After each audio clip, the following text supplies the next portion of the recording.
spoke on the role of lutein and zeaxanthin throughout the lifetime. As we know, age-related macular degeneration has a very strong, great supporting evidence for the role of lutein and zeaxanthin for protection against age-related macular degeneration. But there's so much more. More recently, we've been looking at the role of lutein and zeaxanthin much earlier in life, because age-related macular degeneration and similar eye diseases are due to an accumulation of light-induced oxidative damage and other stresses throughout the lifetime. So I spoke today on several studies, first of which was the Magenta study, where we're looking at the role of genetic testing in children of age-related macular degeneration patients and seeing if they make lifestyle changes that would influence their carotenoid status, specifically whether they would start taking supplements or improve their diet or lose weight, and then using that information to see if genetic testing earlier in life would be important. The other study I talked about was the lutein and zeaxanthin in pregnancy study, known as the LZIP study. And we're looking at the role of lutein and zeaxanthin supplementation in prenatal vitamins. And this has two important aspects. One, we are looking at whether the mothers become depleted in their carotenoids as they transfer them to their children in the last trimester of pregnancy.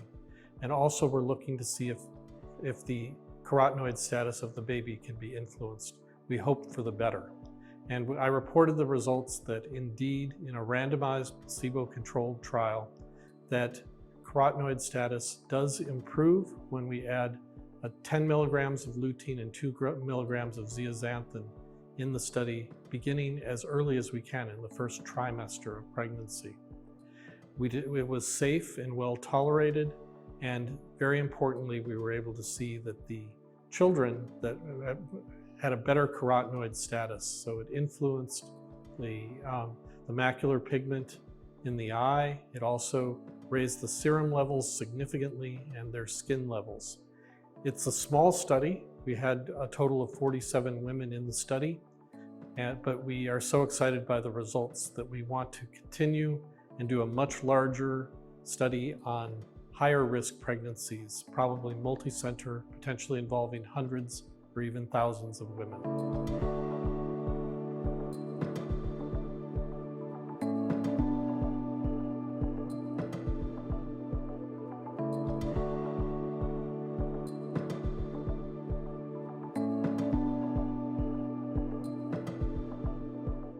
It was a challenging study to do. It was done during COVID, and so a number of our children when they were born, we could not bring them and do their measurements. So about half of the subjects, we did not have the information. So even though we saw very intriguing trends of increased macular pigment optical density, it was not statistically significant. We think that if we repeat this study on a much larger population using the information we gained in the study, we're very hopeful that we will be able to show that macular pigment optical density increases.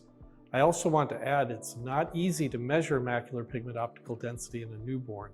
We had to develop new techniques and the levels are very low. So that's, I would consider, the most challenging part of this sort of study going forward.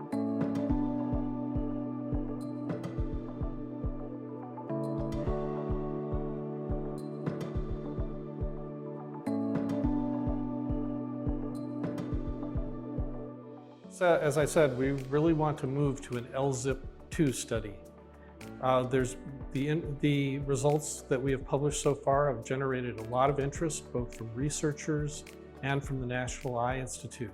And they've encouraged us to go ahead and at least start planning and apply for funding for just such a study. We'd also like to look at different formulations, different ratios of lutein and zeaxanthin, different dosages.